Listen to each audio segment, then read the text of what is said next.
नाटक प्रस्तुत करना चाहती हूँ जिसका नाम है फूस की रात। सुप्रभात, मेरा नाम राजन मिश्रा है। मैं यहाँ हल्कू का किरदार निभा रहा हूँ।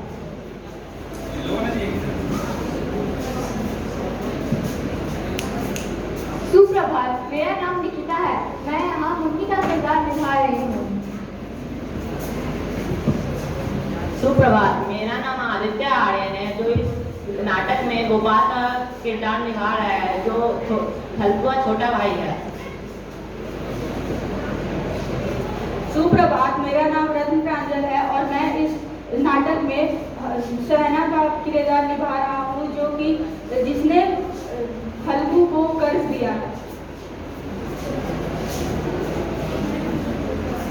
हल्कू एक गरीब किसान है जो अपनी हथेली भर खेत से गुजारा करता है और गले तक कर्ज में डूबा हुआ है।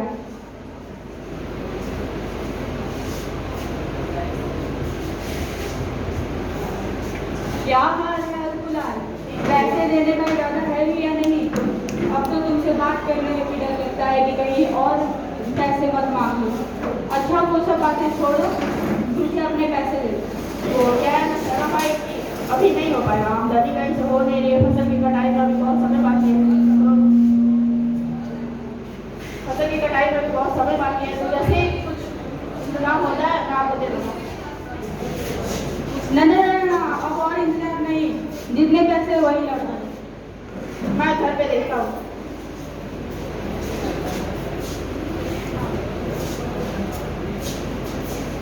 हल्कू शर्मिंदगी से सर झुकाकर घर के अंदर आता है और मुन्नी से कहता है, सहना आया है, लाओ जितने पैसे उतने दे दो, अभी गलत चला देते हैं। पैसे 3 रुपए है।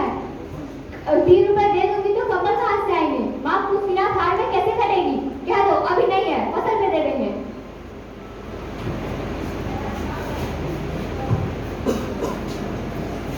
हल्कू एक क्षण अनिश्चित दशा में खड़ा रहा। फूस सर पर आ गया। कंबल के बिना हार में रात को वो किसी तरह नहीं सो सकता। गोपाल, जो कि हल्कू का छोटा भाई था, उसने भी यही सब सोचा और बोला, भैया भाभी सही कह रही है, अगर आप कंबल नहीं लेते हैं तो मैं आपके साथ खेत में नहीं सोने जाऊंगा।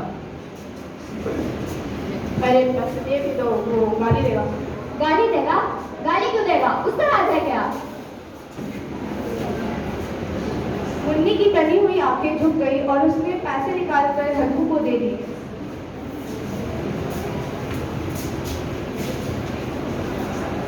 जैसे जैसे वो पैसे लेकर आगे बढ़ रहा था, वैसे ही उसे लग रहा था कि वो अपना हृदय निकाल कर जा रहा है। वो उसका सर इस शर्मिंदगी से झुका जा रहा था कि वो कंबल के पैसे कैसे जुटाएगा। हिसाब बराबर? ठीक है, मैं लाता हूँ।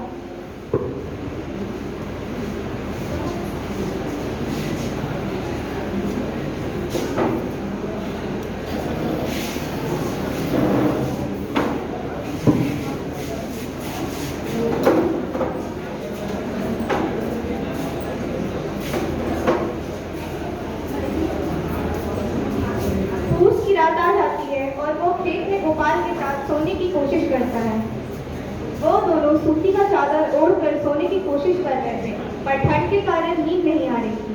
गोपाल को नींद ठंड के कारण नहीं आ रही थी, इस वजह से वो भी करवटें बदल रहा था। हल्कू को भी नींद नहीं आ रही थी। क्यों गोपाल, तू तो बोला था कि नहीं आएगा, फिर क्यों आ गया? अरे भैया क्या करता, भाभी ने कहा था तो मुझे आना पड़ा। तो अब कर भी क्या सकते हैं, इतनी ठंड लग रही है, कंबल भी नहीं ले पाया। एक काम करता हूँ, एक और चिलम चला लेता हूँ। आज तो पहले ही पी चुका हूँ, ठंडी तो नहीं जाती है, संतुष्टि जरूर मिल जाती है। पिएगा? बस आप ही अपने फेफड़े जलाएं। इस बार हल्कू निश्चित करके लेटता है कि वह सो जाएगा, लेकिन फिर उसका मन अजीब से हलचल में मच जाता है और वह करवटें लेने लगता है। उसके बाद वह आसमान में देखते हुए कहता है, देखो तो सब ऋषि कहाँ तक चले। अरे अभी तो आधे भी नहीं चले हैं, पूरे चले तब कहीं सवेरा हो। वह देखता है कि पास के ही एक बगीचे में पेड़ से पत्ते गिर रहे हैं।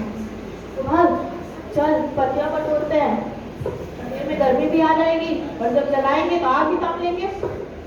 चलिए अब कर भी क्या सकते हैं।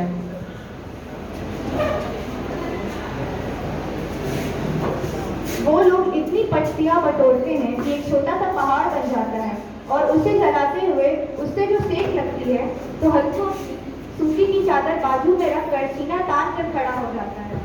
गोपाल फिर देखते हैं कि इस आग के उस पर कौन जा पाता है। चलिए फिर करते हैं। हल्कू कूद कर उस पार चला जाता है और गोपाल घूम कर आता है। क्यों गोपाल डर गए क्या? सेक लग रही होगी।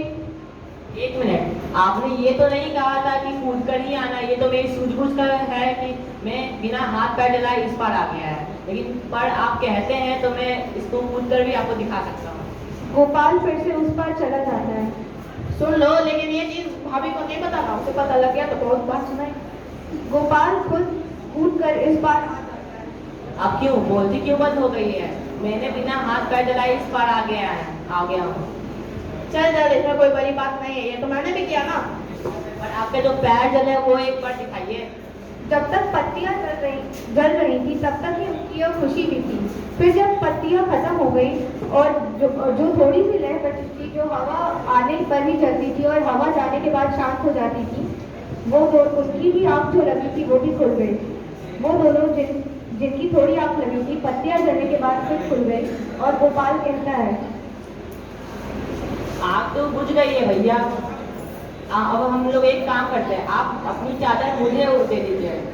अरे दुनिया का सबसे बड़ा गला है मेरा क्या? चुपचाप सो जा। चुपचाप इस रात में चुपचाप सियार भी नहीं सो सकता है, मैं कैसे सोऊंगा? कुछ उपाय लगाने दो। ये काम करते हैं, ये कंबल खोल।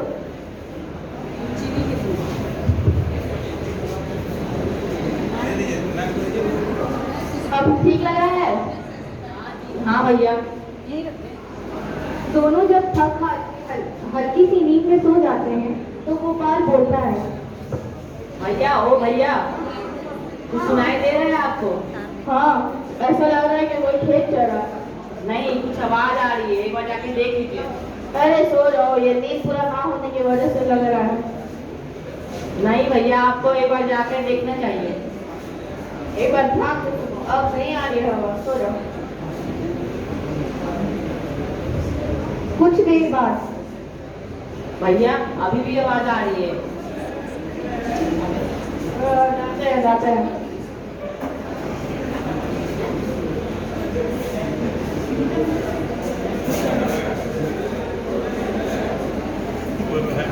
हल्कू हिम्मत जुटाकर उठता है, जो शायद उसके पास बची भी ना हो, तो उसे दिखता है कि नील गाय बगीचे में है। कुछ कदम चलता है पर एक जोर की हवा चलती है जिससे उसका पूरा शरीर मानो तो सुन्न हो जाता है। वो वापस आकर बैठ गया और कहता है, अरे कुछ नहीं है, बगीचे में है, फालतू का उठा लिया तुमने। अगर वो हमारे खेत में आ गई तो? चोट यार, अगर तुम्हारे चक्कर में लू लग जाएगा। लू तो सर्दी में नहीं लगता है, मुझको भी लगता है।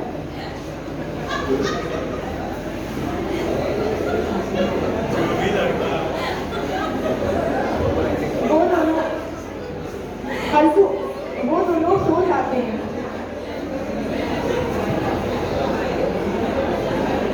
सवेरा हो ही चुका था। कुछ ही देर बाद सूरज भी अपना प्रकाश दे रही थी। मुन्नी खेत में आती है।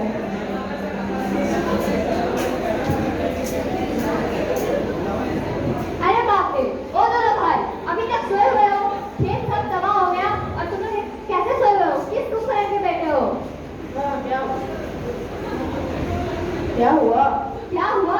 अरे उधर सारा खेत तबाह हो गया और तुम लोग अभी तक सोए हुए हो? इतने ठंड में बिना चादर के तो कैसे सो सकता है? आप प्रभु इंसान नहीं, प्रभु आप देवता हो, देवता। क्या हुआ? क्या हुआ? उधर सारा खेत तबाह हो गया, निर्गायों ने सारा खेत कर दिया। दिखाओ दिखाओ। अब देख कर क्या करोगे? निर्गायों ने सारी हमारी मेहनत से गोबर कर दिया। नुकसान तो बहुत हुआ है।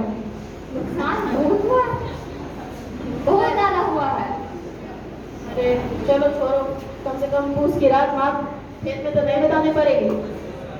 मजदूरी करके दिखानी पड़ेगी। चलेंगे।